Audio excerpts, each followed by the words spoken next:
Magandang araw sa lahat! Ngayong araw, itatapok ko sa aking maikling video presentation ang dalawa sa napakaraming gawaing pangkabuhayan sa aming komunidad. Ako si Anika. Tara, sabay tayong matuto.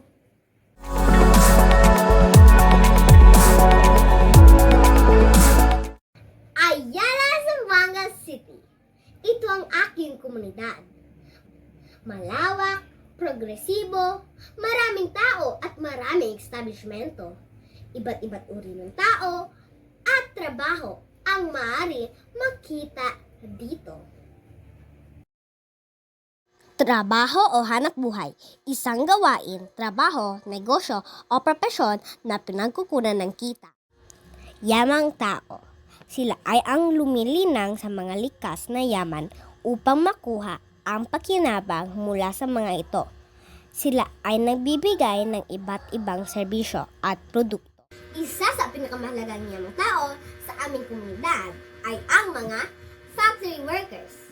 Tinaguri ang Sardine Capital of the Philippines ang Zamboanga City. At dito sa Ayala, makikita ang karamihan sa mga sardine company. Ang mga factory workers ay ang siyang gumagawa ng produkto gaya ng sardinas na ating nabibili sa pamilihan.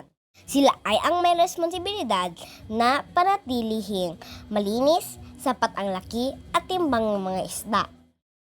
Sinisigurado nila na laging sariwa ang mga produktong nilalabas sa merkado. Pinapanatiling masarap ang mga produkto upang patuloy itong tangkilikin ng mga mamimili, hindi lang sa Pilipinas, pati rin saan mang sulok ng mundo. Ang ikalawa at huli kong itatapok ay ang ating mga magigiting na barangay health workers. Napakahalaga ng ginagampanan ng ating mga health workers sa bawat komunidad. Karaniwang binubuo sila ng mga doctor, nurse, at mga healthcare volunteers.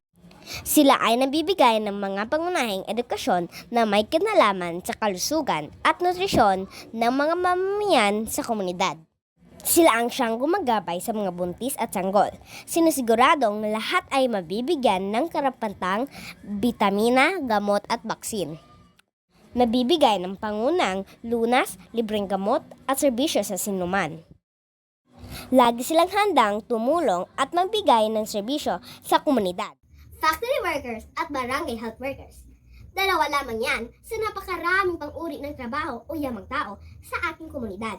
Nariyan pa ang mga guro, kapulisan, sundalo, mga mangingisda, magsasaka, nagtitinda sa pamilihan at maraming pang iba. Iba't ibang uri man ang tawag sa kanila. Lahat sila ay mahalaga dahil sila ay nakatutulong sa pag-unlad ng isang komunidad at sa ekonomiya ng bansa. At dito na po nagtatapos ang aking maikling video presentation. Ako po muli si Anika Don A. Pato, grade 4 student mula sa Ayala Central School SPED Center. Thank you everyone for watching!